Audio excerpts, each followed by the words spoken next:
In this episode, I'm continuing to dive into the Nancy Guthrie mystery. It's been more than 3 months now since she went missing. Some new information, there's this task force that was put together, FBI and local detectives who continue to investigate the case. I know they just recently had a meeting. I'm going to get into what I learned about that. Also, kind of some not drama, but the HOA where Nancy Guthrie lives is not happy that people continue to go by the house, which I'll talk about in this episode.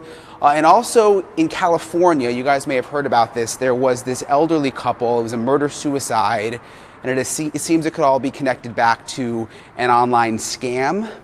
And I have questions about whether those scams, something like that, could that possibly be somehow connected to the Nancy Guthrie case? Could a scam somehow be involved? Could someone have been trying to scam her? I'm going to talk to retired FBI agent Maureen O'Connell, my friend, about all of this. In this episode, I'm continuing to dive into the Nancy Guthrie mystery. It's been more than 3 months now since she went missing. Some new information, there's this task force that was put together, FBI and local detectives who continue to investigate the case. I know they just recently had a meeting. I'm going to get into what I learned about that.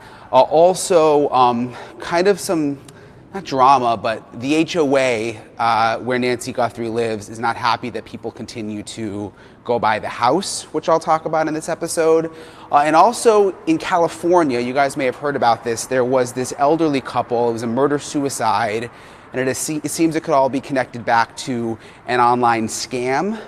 And I have questions about whether those scams, something like that, could that possibly be somehow connected to the Nancy Guthrie case? Could a scam somehow be involved? Could someone have been trying to scam her? I'm going to talk to retired FBI agent Maureen O'Connell, my friend, about all of this. It's nice to see you again. I hope everything You're is welcome. going well with you. You look very nice. You do too. It's good to see you. I see you got your hair cut, looking I good. did. Yeah, I was telling you, it was getting a little poofy on the side, so Yeah. I had to kind of tame it down a little bit. You But had to there's a clean it couple. up a little. I did, yeah. There's a couple of new things I wanted to talk to you about, though, and get your take on. First of all, one of my sources close to the investigation, I was talking to, and I was told that, there's this task force made up of the FBI and some of the detectives from the Pima County Sheriff's Office that just worked the Nancy Guthrie case full time. And they had a meeting last week, which I guess there was a lot of buzz about what this meeting was going to be about. And it wasn't really that significant. It was just a check-in meeting. And I was told, which I wanted to see what your take was on this, that it was really to make sure everybody was okay. What do you think that like me? Is it just sort of like, could that just be, it's been 3 months, just want to, keep the energy high? Like, what do you think that means? Well, when you're on a task force, you're always doing those kinds of meetings. And initially, they were probably every day, and then they went down to 3 times a week, and then they went down to 1 day a week, etc. But you have to get together and you have to get focused because some of the things that the FBI agents are doing are obviously tied into what the Pima County Sheriff guys are doing. I spent many years on task forces, so I understand how they work very, very well. It was my favorite assignment. I just loved being on a task force. But it's like, are you okay? Meaning, do you need anything else? Do you need any support? Do you need anything to further the investigation of whatever vein you're in right now or whatever road you're on? So, like if we were doing a wiretap, we would have some people would be in charge, like DEA would say, "Oh, we're going to be funding the wire and we'll do it at our wire room." And then we'll have FBI agents doing the surveillance for that. And then we'll have analysts, maybe even from another department, working on other aspects of that. And, it just goes on and on. So you can do things, you can work together and you can do things, but you have to check in all the time. You also have to say, hey guys, while the analysts were looking at A, B, C, and D, we discovered that this person here that we thought may have been on the back burner, a couple of weird things happened. What ideas do you guys have that we should be working on, or is there some aspect of this that you guys would like to handle from this point forward until we meet again, so to speak? So there's all kinds of interactivity and you try to make it an inoperable, or you try to make it a situation where there's interoperability with regard to the communications. And you do want to check in with each other. Hey, are you guys cool? Do you have everything you need? I think that would be, in my opinion, that would be more the case. Unless, of course, the morale is so low that, these guys are having a hard time, which could definitely be the case, because this case is brutal, man. This case is like Atlas with the world on his shoulders, Mm. and all these guys are doing everything they can. And I don't know that I've ever seen a case where where there appears to be less forward movement, but I would say that that's probably not the case. I would say that there probably is movement, but they're building a case against, one or more individuals. What is it like to be under that kind of pressure? Like, I'm just thinking about these FBI agents, the detectives. Everybody's talking about this case. More time has gone by. I mean, that's a lot. And it's everywhere. It's omnipresent. It's when you go home, everyone's asking. People know you're probably working on this case. The what the Pima County Sheriff deputies are going through right now is nothing short of insane. And they're doing the best job they can, but it's really, really difficult. And I said earlier that when it rains, it pours, and that's almost always the case. Like, going back to the only case I've ever done that was like that giant was, I'm thinking of 9/11, where we didn't have a day off for something like 120 days, most of us. We worked straight through and we didn't complain. We tried not to, but our families were suffering.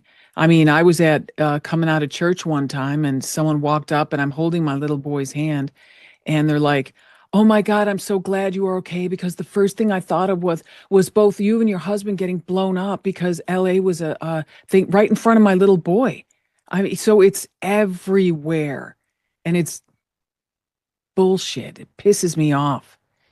People they think, "Oh, you're in law enforcement. You can take anything at any time from anyone in front of anyone else." Mm. We're humans too. So these people are, and it's a small group of people over there that are that are probably going to have it's just a stressful time. And when you're that stressed out, it affects your family, it affects other things. And it just seems to have cascading effects, and one thing compounds the other. So it's just very hard. And I wish them well. And I know they're doing the best job they can.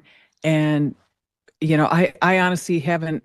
I hope I'm absolutely wrong, but I it seems like nothing went right. I was so excited when they first went to that house that night, when you were on your way over to that guy's house, and Yeah. then they found the car in the bar. I was like, "Oh, great, it's all coming together."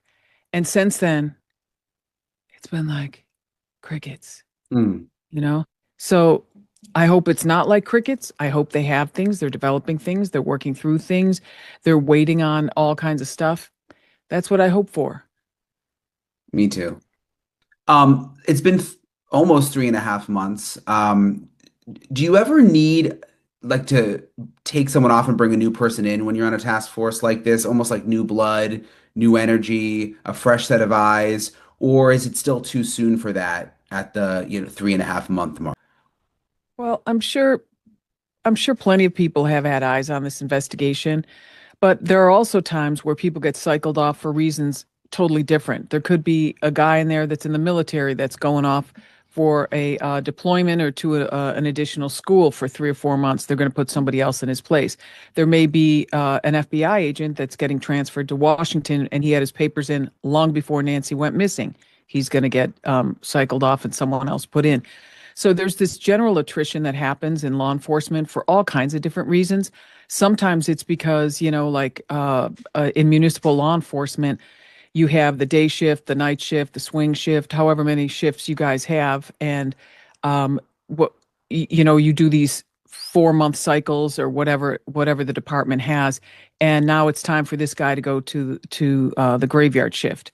So there's just this natural attrition. There are going to be new people coming in, going out, and not like to a great extent. I'm not talking like 40% of the people are leaving, et cetera, but you will have people leaving. You will have people coming back. And I think that's enough for new eyes coming in and out because everyone that comes in has to get brought up to speed and has to read all their documents and all the reports that have been provided to them. The sheriff said that he is no longer communicating directly with the Guthrie family, with Savannah Guthrie. And in the beginning, he sort of alluded to the fact that he was, and he says now he isn't, and that they're just talking to the FBI. What what do you think that means? Well, it sounds like the family got a little frustrated with getting information that didn't comport well with everything else they were hearing. And, so if you're dealing with two entities, sometimes one's a better fit than the other one, and perhaps they think the other one, perhaps they think the FBI is a better fit than dealing with the actual sheriff. There's got to be someone from the sheriff's department, and there's all kinds of qualified people that are really good at talking to people. Law enforcement officers are generally very good at talking to people, especially if you're like a detective or, well, not especially. They're just generally good at talking to people because you have to talk to all kinds of people from all kinds of places at many times a day, and you just get used to it. How do you do that when you don't have answers yet and a family's getting frustrated? Like for you, when you were, doing the job, I don't know, do they ever get mad? Like how do you sort of navigate that? Yeah, people lose their minds, people get really angry, people lash out. These are things that you're taught to expect and not take personally. And you just try to remain calm and try to maybe reel them in a little bit. Or sometimes it's just time and space is a better option. You just weigh these things out. If you're having a really difficult time, you can pass the baton on to someone else if you think it's going to be better. And that may be what happened here. Maybe the family or someone requested that someone else handle it, and perhaps one of the victim services persons from the FBI, they're very skilled and very kind and just really nice people to talk to. Perhaps one of them stepped in and did such a good job that they decided to keep it going down that particular road. Or maybe the Guthries were frustrated with the sheriff. I mean, all of his interviews and just, there's been a lot of eyeballs on him, and obviously we know what's going on in Pima County where they're trying to throw him out. Maybe they just thought like this isn't who we want to be talking to. Yeah, that's a possibility. Yeah. And their Um, lawyers Savannah's got a really, from what I hear, she's got a really great security team. And, those guys could have been saying, Savannah, just let's not even talk to this guy. Let's talk to someone else. And we can, you can make that happen. And this is how you do it. yeah. We don't know. There were a couple of days where I don't know if you saw this, but like it made kind of like headlines, or it was a lot of tweets about it when she was on the Today Show, and then she would like kind of disappear for the end of the show or for the last half an hour of the show. And people are always like, oh my gosh, what does that mean? Is it something with the case? But you brought up her security team. I'm sure she's still living in some level of fear, right? I mean, not Absolutely. knowing who did this and if could possibly be, and she's got little kids. I mean, that's got to be rough. It's got to be awful. And I mean, this was an unbelievably traumatic experience. And she's experiencing untold grief. And the way that happens, the way that works, the way that manifests itself is it's a wave that just overtakes you when you least expect it. So it's totally normal for her to be responding that way. And it's probably a situation where she either gets up and leaves or takes off for the last 20 minutes, or she sits there like a puddle on national television, which is not what she wants to do. She's probably trying to be strong for her children and her husband and family and siblings, and it's just too much. I interviewed John Ramsey, obviously, his case from 1996 with John Bonet, and it was interesting because he, knows what it's like to be under the media spotlight, knows what it's like when a lot of people think you're involved and you didn't do anything wrong. But one thing he said, I said, well, what would your advice for the Guthrie family be? And the first thing he said was that they need to scrutinize the police. He compared it to like when you're in the hospital and you can't just lay there and not like sort of fight for yourself and be an advocate for yourself and push them along and make sure the nurse is doing the right thing. He said it's the same thing with law enforcement. I was wondering what you thought about that. I don't agree with that in many instances and for a number of different reasons. In his particular case, I do agree with it because they hadn't had a homicide before. And so it's a different ball of wax altogether. If you're dealing with LAPD or LA County Sheriffs or Chicago PD or New York or Miami or any big city where they have a ton of homicides, no, I don't think you need to worry about that.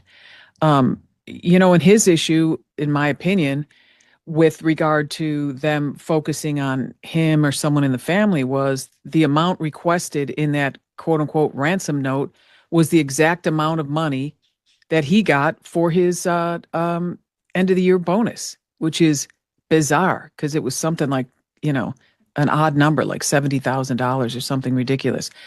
So that was beyond strange and something that you just can't look away from. It's one of those things that once you see that, it's hard to unsee it.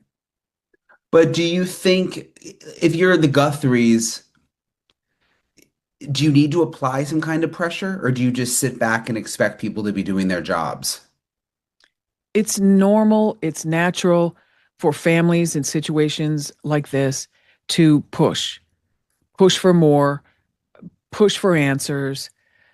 That's just normal human behavior. So people do that, and we don't have a problem with them doing that at all. Um, it's fine. I mean, it's what one would expect in a situation like this, and it's totally understandable. What is it like when you're on the other side of that? Like when you're working the case? I guess, like you said, you just sort of expect it, or I was talking to some homicide guys yesterday, and we were all talking, and the topic was when it rains, it falls. It seems like in situations like that, you always have like two things going on in like your whole world is falling apart, and all of a sudden the wheels are falling off your bus. It's just like so. In a situation like that, it might be better just to say, "Hey, I'm just gonna take a break here. I'm gonna take a powder, and can someone else handle this for me?" But oftentimes, people really like to stay the course, and they like to be there for these people because when you spend decades in law enforcement, essentially you're spending decades as a victim's advocate, and that's what these victims deserve, and we know that, and it's part of the oath we took. So we take it very seriously. We want to do everything we can for these people, for their families, most importantly for the victim, and so we're willing to, you know, I'm we're willing to take it on the chin, so to speak. I just, sometimes it's over the top, but you mean if people push too hard or they're too outspoken, calling out the cops, that kind of thing? yeah, or just being really unnecessarily cruel and stuff. But they're suffering through their own grief, so people are going to lash out. That's human behavior, Yeah. you know. Yeah, no, it makes sense. There was this story I wanted to ask you about. Hashtag the disappearance of Nancy Guthrie. Hashtag a true crime DAV documentary. Somewhere in Tucson, Arizona, there is a house with a beautiful garden. The yard is immaculate. The pool is clean. The roof is new. Everything about that house suggests that the woman who lived there took enormous pride in her life, her space, and her independence. Flowers still appear at the front door, left by strangers who never met her, placed there by people who simply cannot look away from what happened. And what happened, even after more than 100 days of investigation, remains one of the most haunting and unresolved mysteries in recent American true crime history. Her name was Nancy Guthrie, and she vanished from inside her own home in the middle of the night, in a quiet retirement community where nothing like this was ever supposed to happen. This is her story. And the deeper you look, the more unsettling it becomes. If you are new here, this channel covers real cases with the seriousness and care they deserve. If this kind of in-depth true crime investigation is something you want more of, go ahead and subscribe to True Crime Dav right now. Hit that like button before we go any further, because what you are about to hear is going to stay with you long after this video ends. Now let's get into it. Nancy Guthrie lived in a residential community in Pima County, Arizona. She was an older woman, the kind of person who kept her home in exceptional condition, who tended her garden with obvious love, who represented a generation of Americans defined by hard work, quiet dignity, and a deep sense of self-reliance. Neighbors who knew her or were familiar with her home described the yard as gorgeous, the property as well-maintained, and the atmosphere of her residence as one of comfortable, modest stability. There were no outward signs of trouble. There were no visible indicators that anything in her life was on the verge of collapse. To look at Nancy Guthrie's life from the outside, you would see nothing that predicted what was coming. She was not wealthy in the flashy, headline-grabbing sense, but she was comfortable. She lived in a home she clearly valued. The house had a pool. There was a recently installed roof. The garden was tended and flourishing. These are not the details of someone drowning in financial despair. These are the details of someone who had built a stable life and intended to protect it. What made Nancy's case immediately national news was a family connection that few could ignore. Nancy Guthrie was the mother-in-law of Savannah Guthrie, the well-known co-host and anchor of NBC's long-running morning program. That connection did not make Nancy's disappearance more tragic than any other missing person case. Every disappearance is a tragedy. Every missing person is someone's family. But it did ensure that when Nancy vanished, the entire country was watching. And the country has been watching ever since, because the case has not been solved. And the silence surrounding it has grown heavier with every passing day. The community where Nancy lived was the kind of place that operates on rhythm and routine. People knew their neighbors. The streets were quiet after dark. The homeowners association maintained standards that kept everything looking orderly and composed. It was the sort of neighborhood where unusual activity stood out immediately, where strangers were noticed, where the texture of daily life was predictable enough that deviation from it registered clearly. That predictability makes what happened even harder to comprehend. Nancy Guthrie disappeared from her home during the nighttime hours. The circumstances that emerged in the days following her disappearance pointed strongly toward foul play. The details released by authorities were limited, but what filtered through to investigators, journalists, and the public painted a deeply disturbing picture. This was not a case of a woman who wandered away confused, or who left voluntarily without telling anyone. The evidence, as understood by those who have studied it, suggests that Nancy was taken from her own home. Taken in the night, taken from a neighborhood where no one was around to see it happen. The investigation moved quickly at first. Law enforcement in Pima County